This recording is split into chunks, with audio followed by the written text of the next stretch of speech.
गरम करके जब अपने दूध को अपन रख देते हैं तो क्यों नहीं फटता है? बता सकता है कोई? इसको रख दो यहाँ।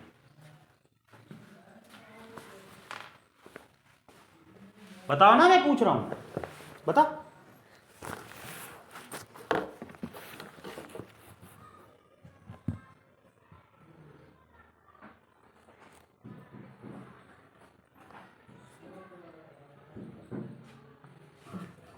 हाँ बताओ भाई।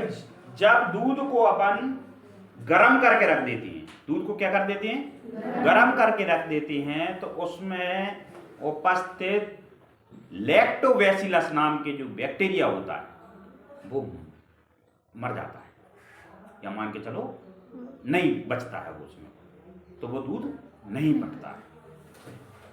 तो जो दूध को फटाने की क्रिया है, जो दूध फटता है या दूध अपना दही बन जाता है, उसका सिर्फ इतना सा कारण है कि उसमें उपस्थित बैक्टीरिया उसको खा खा कर वो छेर करता जाता है और वो खराब हो जाता है दूध। तो या तो तुम उसको फ्रिज में रख दो, तो वो बैक्टीरिया जो है वो लैक्टोबैसिलस वो मतलब ऐसा पड़ा रहेगा सुट, भाई वो ठंड के मारे काम ही नहीं कर पाएगा, ना खाएगा ना जम जाएगा सीधा, तो दूध नहीं फटेगा तुम्हारा। ठीक है, तो अब मेन चीज क्या पढ़ रहे हैं अपन? जीवन की मौलिक इकाई। भाई जब से इंसान इस धरती पर आया है, एक बात ध्यान रखना, अब तो इंटरेस्ट कम लेता है व्यक्ति, वो सोचता है अरे ठीक है सब जानते जो है। जब से इंसान धरती पर आया है तब से उसके दिमाग में और दिल में बातें कोई नहीं करेगा, एक ही ऊहापोह है कि आखिर हम कहां से आए, आखिर हमको कहां जाना है, हम कैसे इस दुनिया में क्यों आए, कैसे बने हम। ये उसकी सबसे बड़ी क्या है भाई। ठीक है, तुम बच्चे हो ऐसे नींद में आए हो, नींद में चले जाओगे, तुम्हें भी तो लगता होगा कि आसमान क्यों है, तारे क्यों हैं, भगवान कौन है, हम कौन है, माता पिता कहां से आए, हम क्यों आए और क्यों हम यहां हैं। तो इन्हीं चीजों का आंसर ढूंढने के लिए विज्ञान है और धर्म है। भाई धर्म ईश्वर की खोज करने का जरिया है कि आखिर अपन कहते हैं कि दुनिया किसने बनाई, तो अपन कहते हैं कि भाई ईश्वर ने बनाई, तो भाई ये ईश्वर है, खोजो कहां है, कहते हैं कि नहीं कहते हैं? तो ईश्वर को खोजने का जरिया क्या है? ध्यान। तो जीवन की खोज, डिस्कवरी ऑफ लाइफ, जीवन की खोज, यहां पर एक टाइटल लिख दो,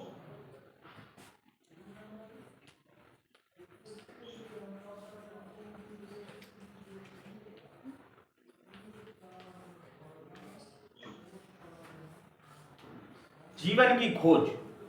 जीवन की खोज के तहत कोशिका को खोजा गया कि आखिर जीव बने कैसे। अच्छा, इसके और अंदर जाओगे तो फिर रसायन विज्ञान शुरू हो जाती है, पहला पार्ट पदार्थ पे आ जाती है अपन। तो अभी तो जीवन, जब तक जीवन जीवित कहां है, जीवन कहां तक संभव है? जीवन संभव है सिर्फ कोशिका तक। अगर कोशिका जीवन की बात करोगे तो जीवन संभव है सिर्फ कोशिका तक। कोशिका क्या है? जीवित होती है। एक कोशिका भी जीवित हो सकती है। जीवन की सबसे छोटी इकाई क्या है? कोशिका। जीवन की सबसे छोटी इकाई कोशिका है, या जीवन की मौलिक इकाई के बारे में अपन पढ़ रहे हैं। तो जैसे ही 1665 में रॉबर्ट हुक ने कार्क की पतली छाल से उसको अपने स्वनिर्मित सूक्ष्मदर्शी से उसको जूम करके देखा, तो उनको उसमें छोटे छोटे कमरे दिखे, तो उन्होंने उनको नाम दिया कोशिका, जिसको लैटिन भाषा में अपन कमरा कहते हैं, सेल नाम दिया। तो उससे उनको पता पड़ा कि प्रत्येक जीव जंतु, चाहे वो पौधा हो, चाहे पेड़ हो, चाहे कोई जीव जंतु हो, चाहे हाथी हो, चाहे वो मनुष्य हो, चाहे चींटी हो, चाहे मतलब तितली हो, चाहे छोटा से छोटा जीव और बड़ा से बड़ा जीव, चाहे डायनासोर हो, सारे जीव कोशिकाओं से मिलकर बने होते हैं। सारे जीव किससे मिलकर बने होते हैं? कोशिकाओं से। अब प्रथम कोशिका, हम जीवन का हमारी शुरुआत कैसे हुई? कोशिका के रूप में हुई। जैसे मां के पेट में अपन आए पहली बार आए होंगे कि नहीं? तो पहली बार आए तुम, तो तुम्हारी पहली कोशिका, फर्स्ट कोशिका कब बनी? जब यहां पर अपन उसको फर्स्ट कोशिका जब बनती है तो उसको कहते हैं जायगोट। क्या कहते हैं?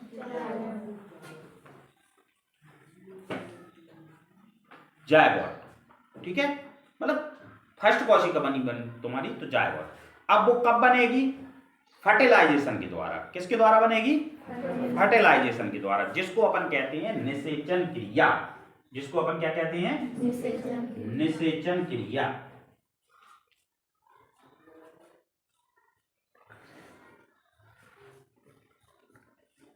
निषेचन क्रिया। निषेचन क्रिया कब होगी? जब जो जनन कोशिकाएं, जिनको अपन जनन कोशिका कहते हैं, जो जीवन का निर्माण करती हैं, तो जनन कोशिका एक तो मां के जनन अंगों में पाई जाएगी और एक अपने पिता के जनन अंगों में पाई जाएगी।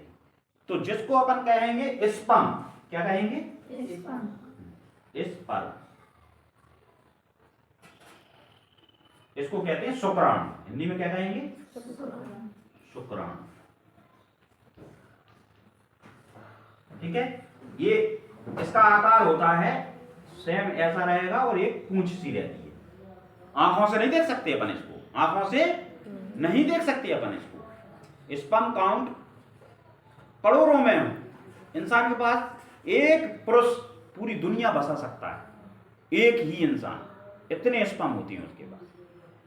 समझ गए? तो ये जो टेल इसको कहते हैं अपन, इसकी पूंछ को, और ये इसका जो है हेड है, इसको हेड कहेंगे। ठीक है, और तो ये रहेगा तुम्हारा स्पर्म। ये किसके पास पाया जाता है? पिता के पास, यानी पुरुष के पास, नर के पास। किसके पास पाया जाएगा? नर के पास।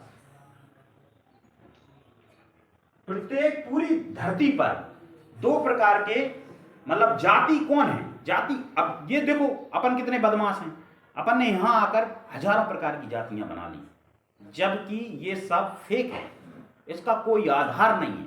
ऐसी कोई चीज दुनिया में एग्जिस्ट ही नहीं करती। जाति किसी प्रकार की होती ही नहीं। ईश्वर ने और प्रकृति ने और कुदरत ने सिर्फ दो जातियां बनाई। कौन कौन सी? कोई बता सकता है? दो जातियां कौन कौन सी हैं? नर और मादा। नर और मादा। बहुत अच्छे, वेरी गुड। नर और मादा दो जातियां ही होती हैं धरती पर, बाकी सब फेक हैं, अपने फायदे के लिए बनाई गई हैं या बेवकूफ बनाने के लिए बनाई गई हैं। ठीक है, तो विज्ञान ने सिर्फ कितनी जातियों की खोज की है? दो जातियों की। क्योंकि इंसान तो लड़की भी है, इंसान लड़का भी है, लेकिन उसमें क्या अंतर है कि वो अलग अलग जाति, वो मादा जाति में चला गया, वो नर जाति में चला गया, क्योंकि उसके जनन अंगों में अंतर है। जैसे मादा है तो वो जनने का काम करती है, और पिता है तो उसका काम है कि भाई कमा के लाएगा। और मतलब पहले जब मस्कुलर काम थे, आज तो क्या है, कंप्यूटर युग आ गया है। आज क्या आ गया? कंप्यूटर युग आ गया। तो कंप्यूटर पे तो महिला भी काम कर सकती है। जब शुरू में अपनी पीढ़ी पैदा हुई, अपने पूर्वज जो थे, इंसानों के जो पूर्वज थे, शुरू में वो आए, तो उस टाइम पे मादा उतना काम नहीं कर पाती थी, क्योंकि उसको कुदरत ने मस्कुलर रूप से, शारीरिक रूप से उतना सक्षम नहीं बनाया था।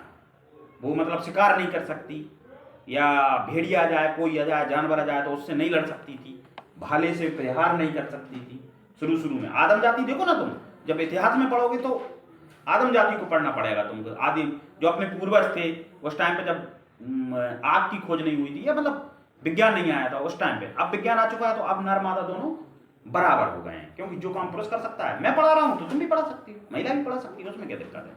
मशीनों से काम हो रहा है। और अब तो और रोबोटिक टेक्नोलॉजी आ रही है। रोबोटिक टेक्नोलॉजी उस दिन पढ़ाई थी, एआई, आर्टिफिशियल इंटेलिजेंस आ रही है, तो कोई सवाल ही नहीं है। तो आज का अपना टॉपिक मेन चीज है कि जीवन क्या है। तो जीवन कोशिका है। जीवन क्या है? कोशिका। हाँ, जीवन की शुरुआत किससे होती है? कोशिका से होती है। ठीक है, तो शुक्राणु हो गया। अच्छा, दूसरी मादा के पास क्या पाया जाता है? अंडाणु, इसको कहते हैं अंडाणु।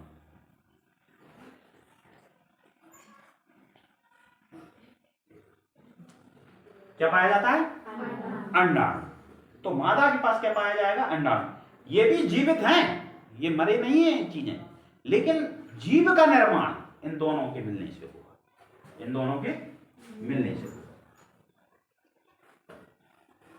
जीव का निर्माण इन दोनों के मिलने से होगा। कैसे होगा? कि अब तुमने देखा होगा कि जो स्पर्म है, ये इसकी संख्या कैसी रहेगी? करोड़ों में रहेगी। बच्चों को बहुत डाउट रहती है, नहीं है समझ में। जो तुम लोग किशोर अवस्था में हो, एडल्ट एजुकेशन में, उमंग हमने उस दिन पढ़ाया था, जितने भी प्रकार के तुम्हारे डाउट हैं, उमंग में असोनर से हमको ऐसे संकेत मिले हैं कि मतलब बच्चों को किसी प्रकार के डाउट ना रहे। तो जो मतलब खासकर लड़कियों को सिर्फ गिने चुने ही शुक्राणु मिलते, अंडाणु मिलते हैं। गिने चुने ही क्या मिलते हैं? अंडाणु मिलते हैं, फिक्स मिलते हैं। मतलब जब वो माँ के गर्भ से जब पैदा होती है लड़की, तो उसके पास अंडाणु उपस्थित होती है। कैसे रहेंगे? उपस्थित रहेंगे। कितने रहते हैं? गिने चुने, शायद ये लगा लो तुम के, काउंटिंग तो सही नहीं पता मुझे कि कितने हजार में होती हैं, लेकिन फिक्स रहती हैं। मतलब अब जैसे ही वो परिपक्वता में आएगी, 10 साल 12 साल का टाइम होगा, और उसका टाइम लड़के नहीं जानते होंगे, लड़कियां कुछ जानती होंगी, कुछ जानने लगेंगी। कि खासकर महिलाओं में, घर पे भी अपनी माँ से अपन चर्चा कर सकते हैं कि महिलाओं में एक स्थिति पाई जाती है जिसको अपन कहते हैं मासिक चक्र, जिसको अपन क्या कहते हैं? मासिक चक्र कहते हैं। और अपने बहुत सी, इसीलिए महिलाओं को उसमें क्या होता है? ब्लीडिंग होती है। तो ब्लीडिंग होती है तो उनको क्या कहा जाता है कि अपने इधर से गोलियां दी जाती हैं आयरन की, कि खून की कमी। इसलिए एनीमिया का सबसे ज्यादा शिकार कौन होता है? बच्चियां होती हैं, ठीक है। तो जब बच्चियां एनीमिया का शिकार होती हैं तो उसमें क्या रहता है कि आयरन की गोली उनको दी जाती है, जिससे कि वो कमजोर ना हो। तो प्रत्येक महीने में एक एग रिलीज होगा। प्रत्येक महीने में कितना एग आता है? एक एग आएगा, एक अंडा आएगा। और एक उम्र होती है 30 साल 35 साल के बाद में ये अंडे खत्म हो जाती हैं, या खत्म नहीं होती तो कम हो जाती हैं। तो जितने जल्दी हो उतने जल्दी मां बनना संभव रहता है, मतलब उसके बाद नहीं रहता। तो ये एक अंडाणु मिलेगा। अब जब ये अंडाणु और स्पर्म का काउंट होगा, जब इनकी स्थिति बनेगी, ठीक है, तो ये तुम्हारा निषेचन क्रिया हो जाएगी। कौन सी क्रिया हो जाएगी? निषेचन क्रिया हो जाएगी। और निषेचन क्रिया के बाद ये बन जाएगा जायगोट, मतलब प्रथम सेल, मतलब दोनों मिले। ये जो है शुक्राणु, इसके मतलब अंडाणु दोनों का मिक्सअप हो जाएगा और एक गेंद जैसी बन जाएगी छोटी माँ के गर्भ में, माँ के पेट में। कि उसका महीने 15 दिन में अपन को जानकारी मिल जाती है। जब अगला महीना नहीं आता है तो पता पड़ जाता है कि भाई माँ बनने वाली है। मतलब तो वो खुशी की लहर होती है। जब नया जोड़ा होता है या जिसकी नई शादी होती है तो उनको लगता है कि भाई ये निषेचन की क्रिया हो गई। अब निषेचन की क्रिया के बाद में फिर जायगोट बनेगा। जायगोट बनने के बाद में फिर, और जब अब क्या होता है? अर्धसूत्री विभाजन होगा। क्या होगा? अर्धसूत्री विभाजन होगा। अर्धसूत्री विभाजन जब होगा तो 2 से 4, 4 से 8, 8 से 16, 16 से 32, ये सेल क्या होगी? ये जो जायगोट बना है ये अपने आप में ही टूटती जाएगी। पहले मतलब ऐसे 2 बन जाएंगी, फिर ये 4 बन जाएंगी, फिर ये ऐसे करके 8 बन जाएंगी, ठीक है, 8, फिर 8 से ऐसे 16 बन जाएंगी, ऐसे 4 5 6 7 8 9 10 11 12 13 14 15 16 17 18 ऐसे बढ़ते जाएंगे। और बढ़ते बढ़ते फिर क्या हो जाएगा? भ्रूण का निर्माण हो जाएगा। फिर उसको जब ज्यादा बड़ा हो जाएगा ना तो उसको भ्रूण कहेंगे, और समय पूरा हो जाएगा। हर जीव जंतु का समय रहता है। जैसे भेड़ बकरियों में अलग रहेगा, 6 महीने में बच्चे होते हैं। माँ इससे अपन मनुष्यों में 9 महीने में होती है कि नहीं होती? माँ के पेट में अपन कितने महीने रहे? 9 महीने फिक्स है। तो यहां से जीवन की शुरुआत तो किसने इसकी खोज की? कोशिका की। रॉबर्ट हुक ने। रॉबर्ट हुक ने ये कोशिका खोजी। अब कोशिका से अपन को ये पता पड़ा कि जीव जंतु कोशिकाओं से बने होते हैं। और हमने तुम्हें बता दिया कि जीवन की शुरुआत तुम्हारी माँ के गर्भ में हुई। और कैसे हुई? और धरती पर जीवन की शुरुआत कैसे हुई? वो फिर फिजिक्स में तो नहीं जाएंगे, जाएंगे तो बायोलॉजी में, लेकिन भौतिकी में अपन पढ़ेंगे कि भाई भौतिकी में कैसे धरती बनी, वो फिर भौतिकी में चली जाएगी। जीवन की तुम पढ़ोगे ना, जीवन की बात, तो वो तुम बायोलॉजी में पढ़ोगे। अब तुम्हारा आंखों का रंग, बालों का रंग, हाइट कौन डिसाइड करता है? जीन। कौन डिसाइड करता है? जीन। अब जीन बहुत छोटी चीज है। अब जो कोशिका की बात हो गई तो अपन कोशिका जल्दी कह रहे हैं। अब इसमें जो लेसलेसा पदार्थ भरा है उसको अपन करेंगे कोशिका द्रव। क्या कहेंगे? कोशिका द्रव। कोशिका द्रव, ठीक है। कोशिका द्रव हुआ है, कोशिका झिल्ली हो गई। अब इसमें बीच में होता है केंद्रक। क्या होता है? केंद्रक। और केंद्रक में होती है गुणसूत्र। क्या होती है? गुणसूत्र। और भी संरचनाएं होती हैं जिनको अपन कहते हैं एंडोप्लाज्मिक रेटिकुलम, ठीक है। अब कोशिका में अपने आप में कोशिका पे भी पीएचडी हो जाती है। कोशिका के इतने जानकार लोग होते हैं जो कोशिका पे ही जीवन भर पढ़ रहे हैं, कुल कोशिका ही नहीं पढ़ पाए। और कुछ वैज्ञानिक ऐसे होते हैं जो इसमें गुणसूत्र हैं। अपने माँ बाप से अपन को क्या प्राप्त होता है ये बताओ? माँ बाप से एक तो संपत्ति प्राप्त होती है, लेकिन जीवन के रूप में क्या प्राप्त होता है? गुणसूत्र।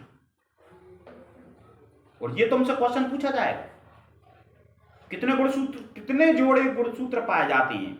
मनुष्य, हर जीव जंतु में अलग अलग गुणसूत्र पाए जाते हैं। बताओ मनुष्य में कितने गुणसूत्र पाए जाते हैं? कोई बताएगा? 46। कितने गुणसूत्र पाए जाते हैं? 46। लड़कियों में ओनली XX, ठीक है। लड़कियों में ओनली XX पाए जाते हैं और लड़कों में एक गुणसूत्र हटके पाया जाता है जिसको अपन 23वां जोड़ा, जिसको अपन कहते हैं XY। ये Y जो गुणसूत्र है ना, ये उत्तरदायी होता है किसके लिए? कि होने वाली संतान लड़का होगी क्या लड़की होगी। तो गलती, ये भी एक अपने परंपरा है अपने समाज में कि जब लड़की पैदा होती है तो दोषी सिर्फ किसे ठहराया जाता है? मां को ठहराया जाता है, जबकि उसका कोई रोल नहीं है। ये परंपरा अंधविश्वास है। चाहे 10 मोड़ियां हो जाए, वहां में मां की कोई गलती नहीं, जितनी गलती है पापा की। क्योंकि ये जो लड़का पैदा करने वाला जो गुणसूत्र है वो सिर्फ और सिर्फ पुरुष के पास पाया जाता है, मां के पास रहता ही नहीं है।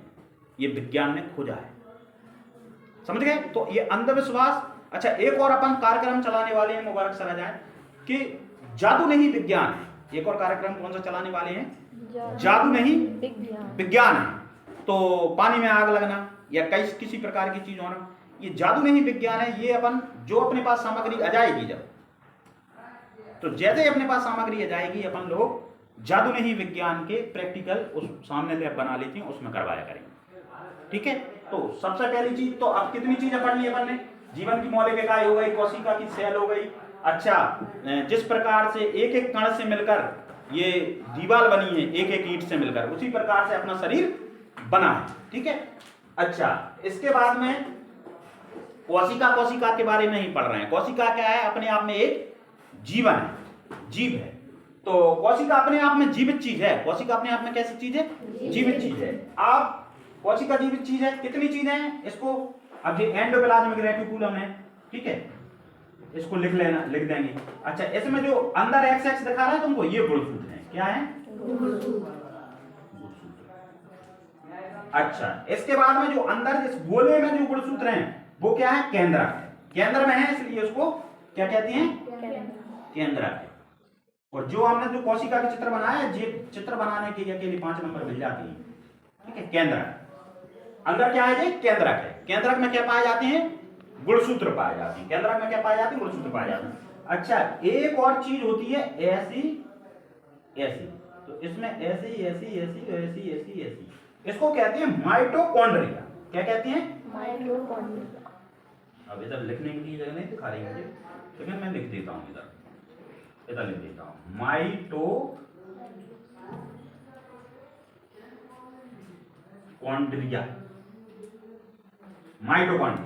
इसको कोशिका का बिजली घर कहा जाता है। इसको कोशिका का बिजली घर कहा जाता है। मतलब जितनी भी ऊर्जा, देखो तुम्हें ये तो पता ही है कि शरीर चलाने के लिए या कोशिका चलाने के लिए हमको ऊर्जा की आवश्यकता होती है, और ऊर्जा हमें माइटोकॉन्ड्रिया से प्राप्त होती है। ऊर्जा हमको किससे प्राप्त होती है?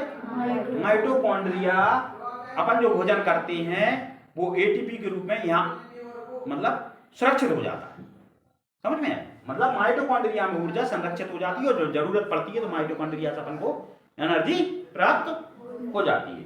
तो ये अगर केंद्रक के बारे में अलग से पढ़ेंगे तो वो अलग विषय है, लेकिन चूंकि अपना स्टैंडर्ड 9th के हिसाब का है, 9-10 के हिसाब का, तो उस हिसाब से अपन चल रहे हैं कि भाई गुणसूत्र पाए जाते हैं। एंडोप्लाज्मिक रेटिकुलम है वो 2 प्रकार के पाए जाते हैं। कितने प्रकार के पाए जाते हैं?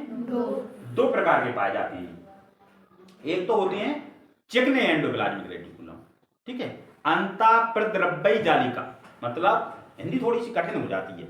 साइंस में जहां तक तुम इंग्लिश में पढ़ो बहुत अच्छा रहता है, लेकिन हिंदी चूंकि अपन हिंदी मीडियम से हैं तो इसलिए हिंदी में पढ़ना। अगर उन्हीं शब्दों को अपन इंग्लिश में बोल लो, वो इंग्लिश लिख वाले हिंदी में लो तो सरल पड़ता है। जैसे अंतःप्रद्रव्य जालिका को एंडोप्लाज्मिक रेटिकुलम। अब ये बताओ एंडोप्लाज्मिक रेटिकुलम सरल है कि अंतःप्रद्रव्य जालिका सरल है? Endoplasmic reticulum. तो एस एंड आर, एसईआर, ये कितने प्रकार के होते हैं? एक तो होते हैं एसईआर, एक होते हैं आरईआर, ठीक है, एसईआर और आरईआर। तो स्मूथ एंडोप्लाज्मिक रेटिकुलम और रिजिड एंडोप्लाज्मिक रेटिकुलम। रिजिड मतलब खुरदुरी, ठीक है। और क्या रह गया इसमें? छोटे छोटे कण होते हैं, ठीक है, ऐसे,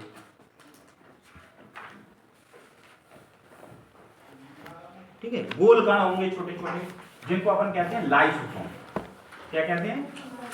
लाइसोसोम। किताब में भी दिया है चित्र, ये समझाने के लिए है, किताब में से भी लिख लेना, ठीक है, कोई दिक्कत नहीं है। लाइसोसोम तुम्हें सब समझाने के लिए ये दिया है मैंने, ठीक है। चित्र बनाना, जंतु विज्ञान, जंतु कोशिका और पादप कोशिका का चित्र बनाना सीख लेना, ठीक है। तो ये माइटोकॉन्ड्रिया में जो मैं लिखवाई दी है, जो गोल गोल कण हैं वो लाइसोसोम है, ठीक है। और छोटे छोटे कण होते हैं वो, ठीक है, गोल्जी उपकरण भी होते हैं, ठीक है। कोशिका द्रव्य मैंने लिखवाई दिया, केंद्रक लिखवाई दिया, कोशिका झिल्ली लिखवाई दी। अच्छा, इसमें और पादप कोशिका में क्या अंतर होता है? इसमें और पादप कोशिका में क्या अंतर होता है? एक तो सबसे बड़ा अंतर ये होता है कि पादप कोशिका में क्या पाया जाता है? सेल्यूलोज की भित्ति पाई जाती है। पादप कोशिका में क्या पाई जाती है? सेल्यूलोज की भित्ति पाई जाती है, जिस उस भित्ति के कारण ही ये पेड़ों की छाल जो होती है वो कड़क होती है, ठीक है। और जंतु कोशिका में कोशिका भित्ति नहीं पाई जाती। ये अंतर है, ये क्या है? अंतर है। उसमें कोशिका भित्ति पाई जाती है, इसमें नहीं पाई जाती है। तो आज की पीरियड में तुम कितना समझ गए? इस बात को क्लियर हो गया कि कोशिका क्या होती है? हो गया क्लियर? तो तुम कितनी कोशिकाओं से बने हो? लाखों करोड़ों कोशिकाओं से, अरबों कोशिकाओं से। और तुम्हारे दिमाग में करोड़ों कोशिकाएं हैं, इनको काउंट नहीं किया जा सका। उनको क्या कहते हैं दिमाग की कोशिका को? बताओ।